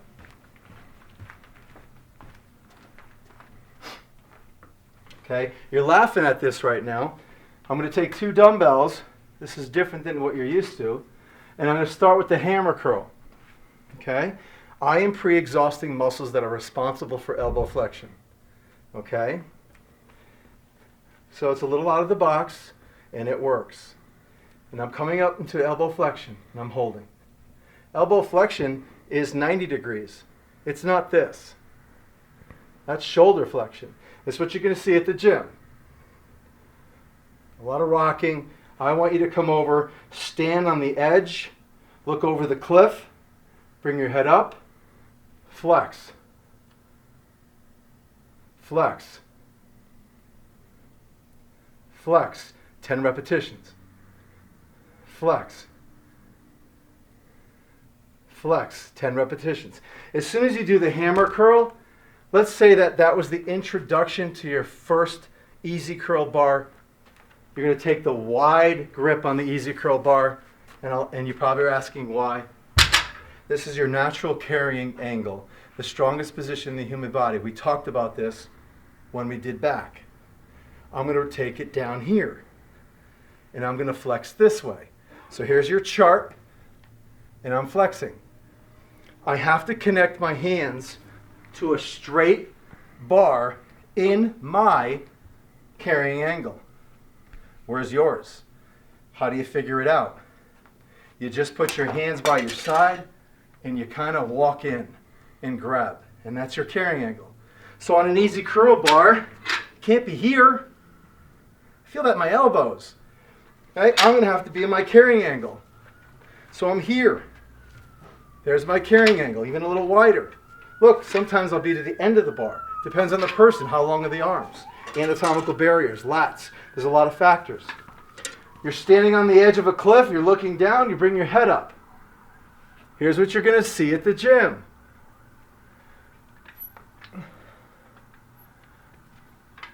Okay? Using momentum to help facilitate the motion, which deviates from the goal. I'm going to be a statue. I'll show you from the side. Nothing moves.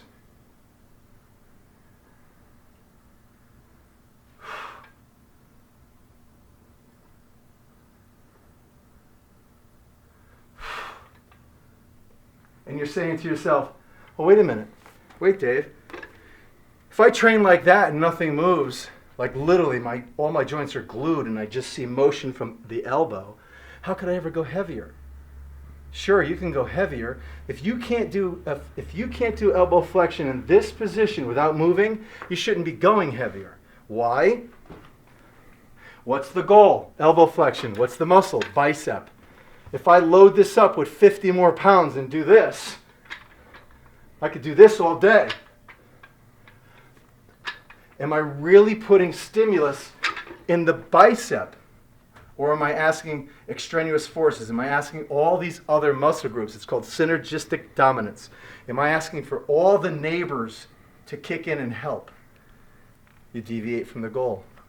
You've lost your ability to increase hypertrophy, and you're increasing muscular imbalances. So, we did the singles. We came right over here. We did 10 hammers. As soon as I put the hammers down, we picked up the easy curl bar and went through the process. How many did you get? I don't know. How many did you get? I'm trying to get you to think. I got 6. Okay, fine, because I did the hammers. I got 8. Fine. That was a set. One set. We're doing it 4 times. I approach the bench. I've rested. I shake my arms out. I grab the dumbbells. I look over the cliff. I bring my head up. I go into my hammer curls. Hammer curls. Hammer curls. I've done 10. I put the hammer curls down, or the dumbbells down, excuse me. I grab the easy curl bar. I stand on the edge of the cliff. I look over. I bring my head up. I pull. 1. Nothing moves. I don't shoulder flex. I'm 100% elbow flexion. Biceps. If you saw the needle going from 1 to 100, it would go to 100 here. It would go to 60 here. 60 here. Okay, because of the momentum. You can do that 4 times. So, you look at it as 2, 4, 6, 8. We're going to count it as 4 sets. We'll be right back. The last and final set of the bicep workout, which we correlated, we actually segued from the chest right into the bicep. I'm going to stand here with 2 dumbbells. That, again, is something that you're going to have to figure out as far as the weight. You don't want to sacrifice form. And doing things you're seeing things now that you're going to see on Exercise Critic that you've never seen before. There's reasons behind it. You're going to read the scientific facts in regards to the research, the data, in regards to why I'm doing it this way. I'm going to do wrist curls 10, because guess what? I'm getting ready to do a single arm bicep curl. Single arm bicep curl. Single arm bicep curl. Nice and slow. Single arm bicep curl. Single arm bicep curl. And I'm going to do 10 on each side. Nice and slow. 10 on each side. And as soon as I get done with my first 10, I'm going to do 10 wrist curls. And after I do 10 wrist curls, I'm just going to hold on to the dumbbells. You don't like me right now. I'm just holding on to the dumbbells. And I'm going to do 10 more, or 8 more, or 6 more. And I'm going to stand here, and I'm not going to stop. I'm going to open my hand. Look at me opening my hand. I'm trying to relax my hand, okay? Because the grip of doing the wrist curl and the grip of just holding onto those dumbbells, my hands are starting to burn a little bit. So I'm just going to open up, and the pain goes away. And I just did 2 sets, and I'm doing some wrist curls. And I could only get 6 that time. I'm burning up. And I'm going to do some elbow flexion, because this is the last series of your biceps after you just did what you just saw and witnessed today. And I'm done. And I'm putting the dumbbells down. And that's biceps that went with back. You saw legs yesterday. And we're going to do an ab and core section next. So what I did is I grabbed a flat bench. Okay, so here's the deal. Filler core. I use the word filler. Active rest, active recovery. What you're about to see in this segment, remember, what you're about to see in this segment is free. It's open season. You put these anywhere you want in your workout. I don't care if it's between sets, wherever. It could be in the beginning, it could be at the end, it could be in the middle. You're just standing there, resting between a set. You throw it in there. Okay, these are just fillers. You look at it. I have a pulley, and I put it about chest high. I have a flat bench in front of it. I have a Bosu. I have another plyo box. Here's the bottom line. Everything is in line. Everything is in line with the pulley. I'll show you what I mean. I set the bench up away from the pulley, so if I pull the cable, look how it's dead center. Okay? It's just dead center on the bench. So there's our load or our opposition. I have a very small weight on. Okay? You'll figure out what to use. Little series. Holding here in a plank position. And I'm just holding. I'm doing nothing. Putting my feet together. Lifting a foot off the ground. Lifting a foot off the ground. Holding the position. I open my base a little bit for support. I tap my opposite shoulder. I tap my opposite shoulder. Tap my opposite shoulder. Without my hips swaying. I come down into a plank. My feet are closer together. I drop a knee. I'm resting. I come back up. I drop a knee. I come into a normal plank. I hold the position. Perfect posture. Not my butt in the air. I come down to a perfect plank. I hold the position. I'm starting to get tight. I drop one knee. One. I lift it. I drop the opposite knee. I hold both straight. Drop a knee. Up. Drop a knee. Up. I go into a straight arm plank.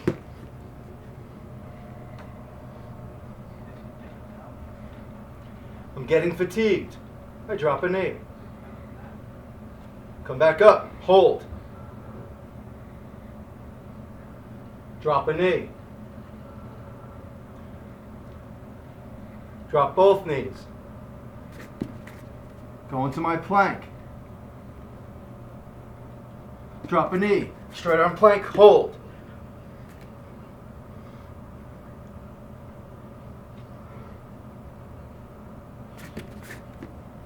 Bent arm plank. Drop a knee. Come up. You're seeing series. Don't get confused. You're seeing different modalities. You're seeing segmental workouts. I take this load. Okay, I carry it to the edge of the bench. I have a seat. I slowly drop back. I bring my feet up and I hold the load. This is a brick wall. This could never happen.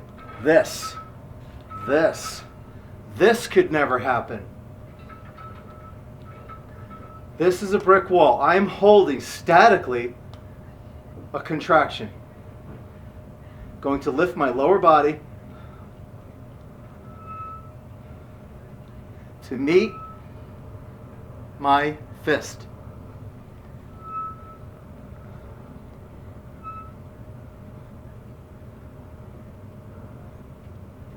I'm going to release, rock, put a little more weight on so I can get this right for myself. It was a little light. Pull it to the side, drop, fall back, hold, lift, lift, lift, lift, lift, lift. Drop my feet. Now I'm going to do the opposite. Hold. As I hold the contraction in the rectus abdominis, my rib cage is as far as it can go into my hips. I'm going to bring my feet off the ground and lock it in position. And nothing moves. Tension under time. Holding the position. Slowly release it. Rock. I'm going to move the bench because I decided I didn't want to do it on the bench. I decided I wanted to do it here because the bench wasn't available. So I was here. And I came back. And I did the same exact thing. And I'm showing this to you. I'm only showing this to you to give you a little variety. Does it have to be the flat bench? No. It could be this block. Guess what? The block wasn't available. So I used the Bosu. By the way, never stand on a Bosu. It's like the worst thing in the world. Makes absolutely no sense if you value your ankles. So here I set up my Bosu. Just a little bit of maneuvering to get in properly. Figure out where you need to be. I always rock. Feet are down. And hold. And hold. Found my position. I'm just holding stimulus. That's all I'm doing. There's a level of tension in my abdomen right now. That's it. Just hold. And release. Okay? So those are just some basic fill movements that you can do between sets. Just hold the position. Hold the position.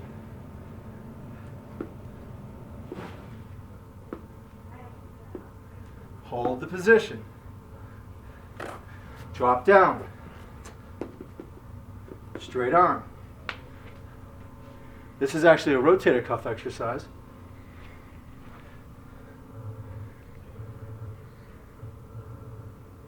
Just fill in. Hold the position. Back to the straight or bent arm. Hold the position.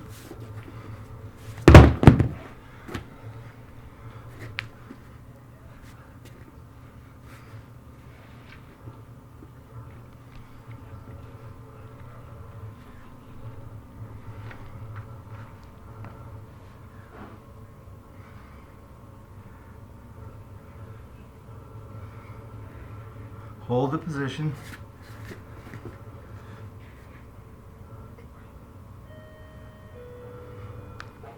Just balance. Never look up. That's cervical extension. No need to look up. Drop lift, drop, lift.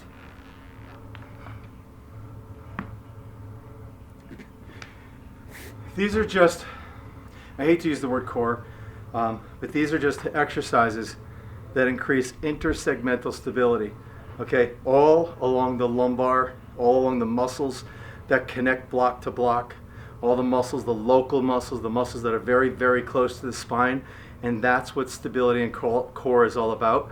You're actually increasing your body's ability to stabilize in a better environment. When I go to chest press or when I go to lat pull, I'm going to be a lot stronger, and have a better foundation to exert this force off of because of these fillers. Okay, Matt, so we just went through a series. Now you're going to work out 6 days a week, and you're either going to go day 1, day 2, day 3 off, day 4, day 5, day 6 off, something like that, or listen, you could set up any way you want. If you want to go right through and take a day off, it doesn't matter. The bottom line is we're going from upper extremity, lower extremity, upper extremity. We have all those fillers in between. Don't get confused, please. So day 1, what did we do? We did a back workout. We started with muscles we didn't see in the mirror. From that back workout, we transitioned right into the tricep because we were doing a lot of elbow flexion. So we wanted to do a lot of elbow extension, the opposing muscle groups, to help elongate, neurologically relax, and increase muscular balance in the human body, which is going to give you a better structure that'll equate to your function as you move on in life. It's all about moving on in life too. We want to do this into our 7th decade of life or 8th decade of life. That would be nice. So on day 2, we did shoulders and legs. On day 3, we did chest, everything horizontal, shoulder adduction, chest, and we, in all that pressing and elbow extension, we then put elbow flexion into the equation, finished off with the biceps. Again, we did all those fillers, the planks and this and that. Those are free, open season, grab, pick, do what you will with them, put them all over the board, do them every day, it doesn't matter. Those are all exercises that's going to enhance your structure to equate to your function, that's going to increase your intersegmental stability, or putting it this way, you can't fire a cannon from a canoe. You want to be strong. You and I have the same goal in mind, muscular hypertrophy. So because we can't fire a cannon from a canoe, we have increased our body's ability to hold a specific posture while we receive load, whether we push or we pull. And that's really what the program's all about. So I want you to digest this a little bit, look at it, try to put it together, get back to me, let me know in an email what you put together, how you're doing it. You're gonna have tons of questions. I sent you the nutrition program prior to your watching this, so you're probably on that right now. Thank you so much. We have, hey, I'm not saying goodbye because we have another 90 days together. So we should get this loaded within the next 3 or 4 days and have it to you like we discussed on Tuesday. All right? Peace. Thank you so much. You're a rock star. We'll talk to you soon. Bye-bye.